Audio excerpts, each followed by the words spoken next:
Good afternoon guys. Today I am going to introduce you conservation of angular momentum. So let's see what is the actual derivation of conservation of angular momentum. Angular momentum, or it is also called as the moment of linear momentum.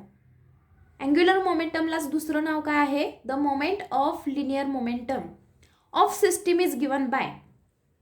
मी इथं mathematical formula लिहिलेला आहे L bar is equals to R bar cross P bar.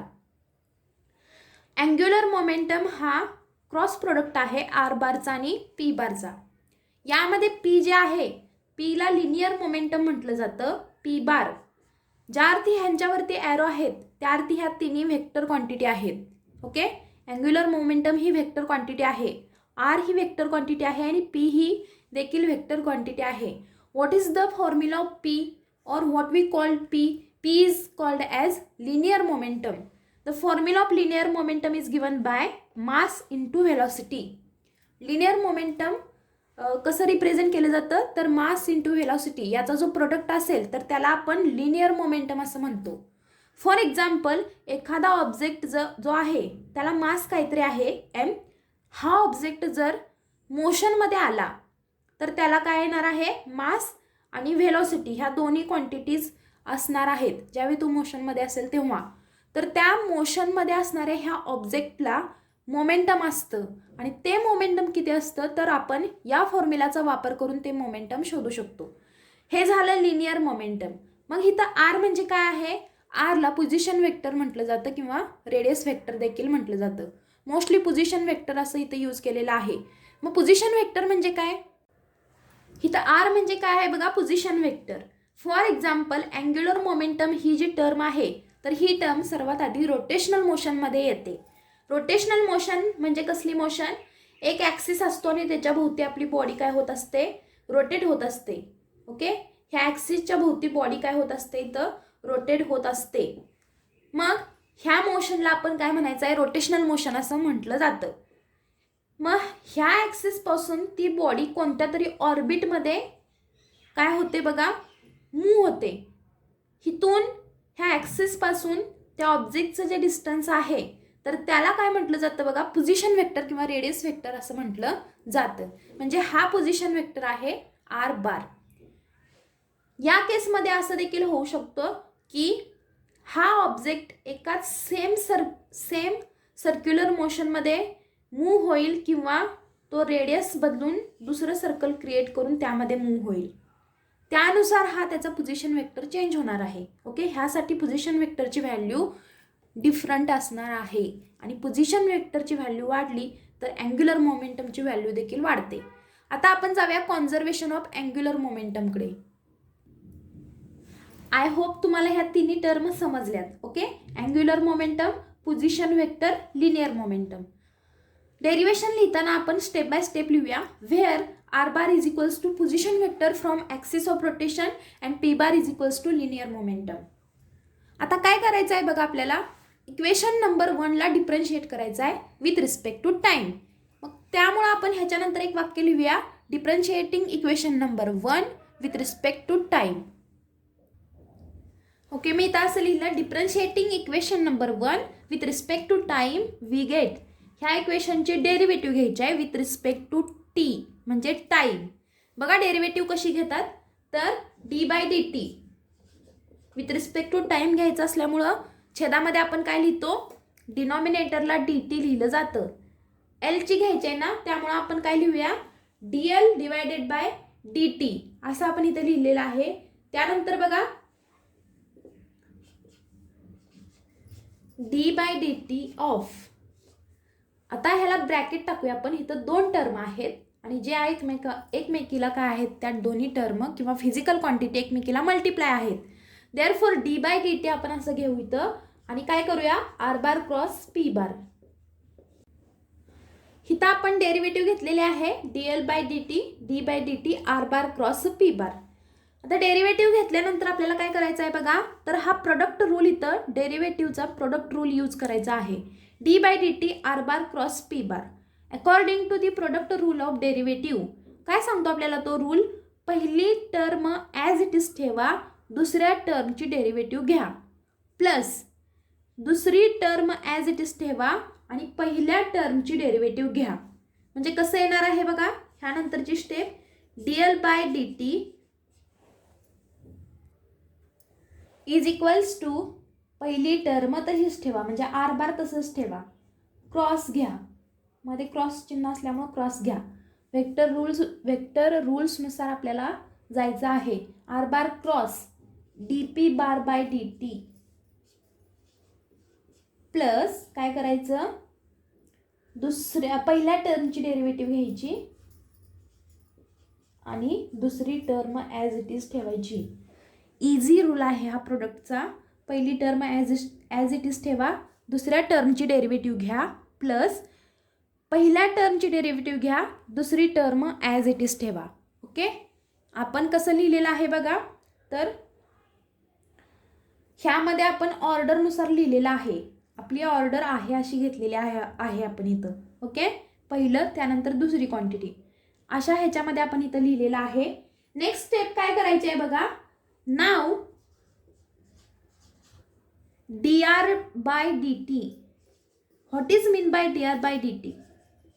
इथं मी तुम्हाला परत एकदा explain करते. R म्हणजे काय आहे, पोझिशन वेक्टर आहे. ओके, पोझिशन वेक्टर म्हणजे त्या ऑब्जेक्टची पोझिशन, ज्या रोटेशनल मोशनमध्ये आपण जो ऑब्जेक्ट कन्सिडर केलाय तर ह्या ऑब्जेक्टची पोझिशन आहे, तर ही पोझिशन सारखी चेंज होत राहणार आहे.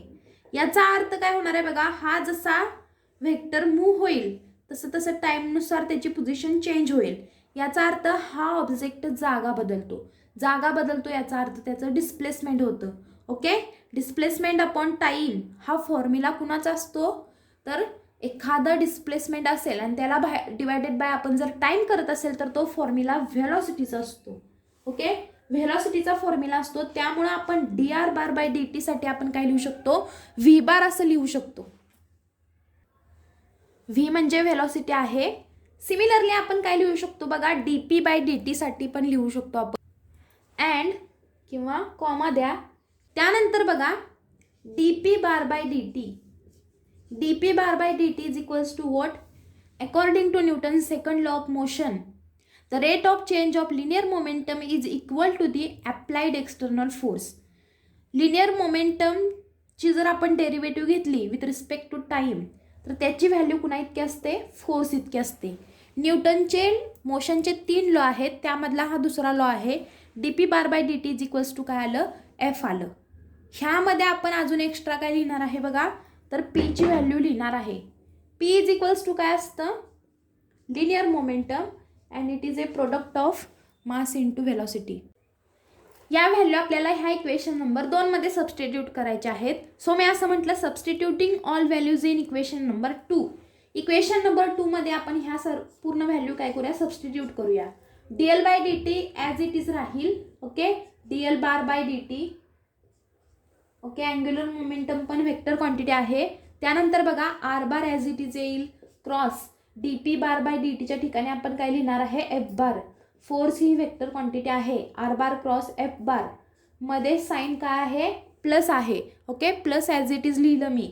dr बार बाय dt म्हणजे काय आहे, तर ती व्हेलॉसिटी आहे, व्हेलॉसिटी वेक्टर आहे तो. आणि पी बारच्या ठिकाणी आपण काय घालणार आहे, m इंटू व्ही. ह्यामध्ये v व्हेलॉसिटी आहे, m मास आहे. मास स्केलर क्वांटिटी आहे, व्हेलॉसिटी वेक्टर क्वांटिटी आहे. ओके, इथं मी थोडं रिअरेंज करून लिहिते, म्हणजे m या साईडला घेते, in bracket v bar cross v bar.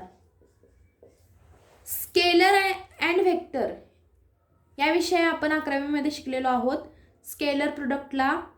Scalar प्रोडक्टच्या properties काय असतात आणि व्हेक्टर प्रोडक्टच्या प्रॉपर्टीज काय असतात.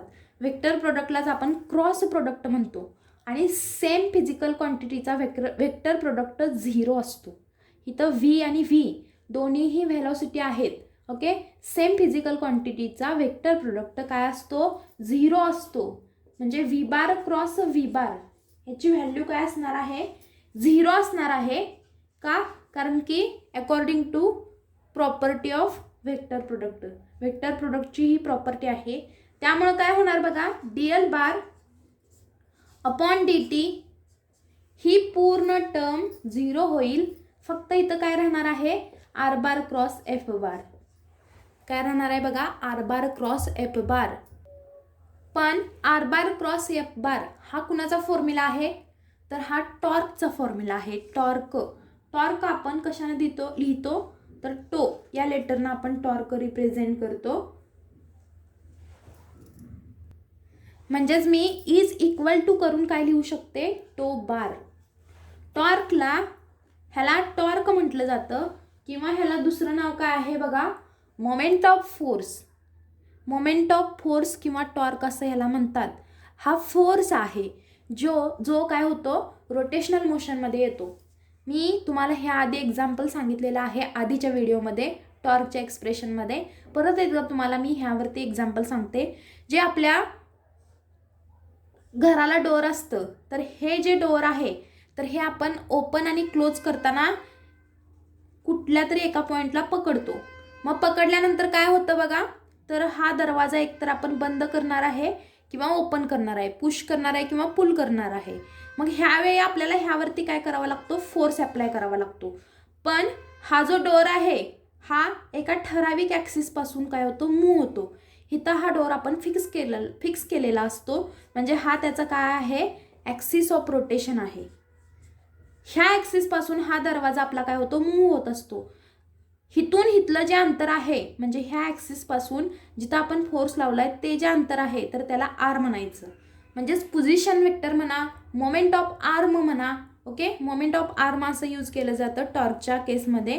म्हणजे आर क्रॉस एफ बार ह्या दोन्हींचा ज्यावेळी आपण प्रोडक्ट घेऊ तर तिथं जो फोर्स असतो तो फोर्स रोटेशनल मोशनमध्ये येतो आणि रोटेशनल मोशनमध्ये हा फोर्स आपण टॉर्क या नावानं ओळखतो. म्हणजे हा फॉर्म्युला कुणाचा आहे, टॉर्कचा. टॉर्कला मी दुसरं नाव काय सांगितलेलं आहे बघा, मोमेंट ऑफ फोर्स.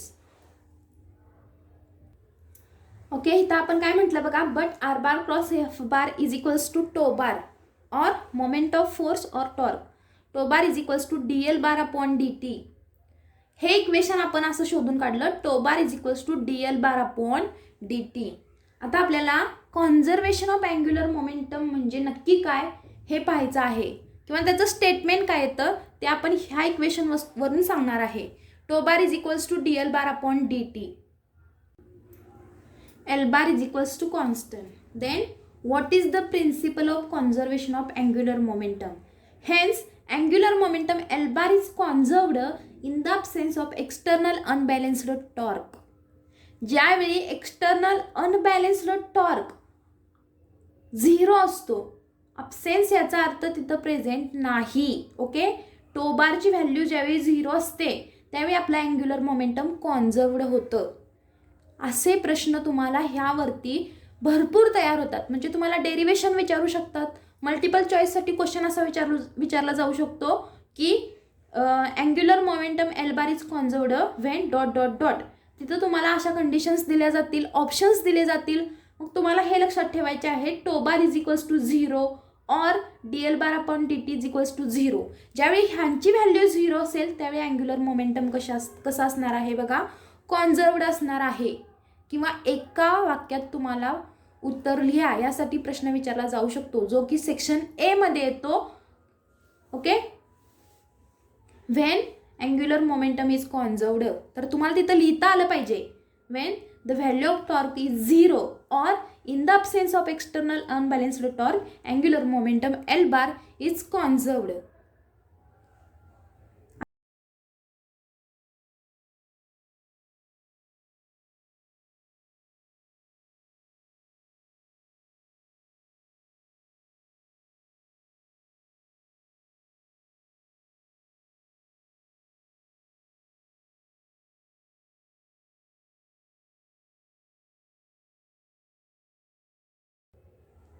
आता इथं आपण काय केलं बघा, tau bar is equals to DL bar upon DT. Thus if tau bar is equals to 0, टॉर्कची व्हॅल्यू 0 कधी येणार आहे, ज्यावेळी या टर्मची व्हॅल्यू 0 असणार आहे. म्हणजेच DL bar upon DT is equals to 0, then tau bar is equals to 0.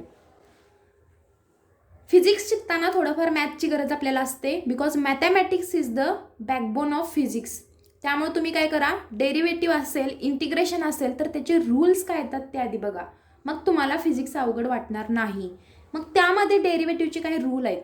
मग त्यानुसार आपल्याला काय सांगितलेलं आहे बघा, एखाद्या टर्मची किंवा फिजिकल क्वांटिटीची व्हॅल्यू किंवा डेरिव्हेटिव्ह 0 कधी असते, ज्याची आपण डेरिव्हेटिव्ह घेतलेली आहे ती टर्म एकतर कॉन्स्टंट पाहिजे. म्हणजे ही डेरिव्हेटिव्ह 0 कधी येणार आहे, ज्यावेळी ही टर्म कॉन्स्टंट असेल तेव्हा. ओके, म्हणजेच आपण इथं काय म्हणू शकतो, L bar is equals to constant. L bar is equals to constant. Then what is the principle of conservation of angular momentum?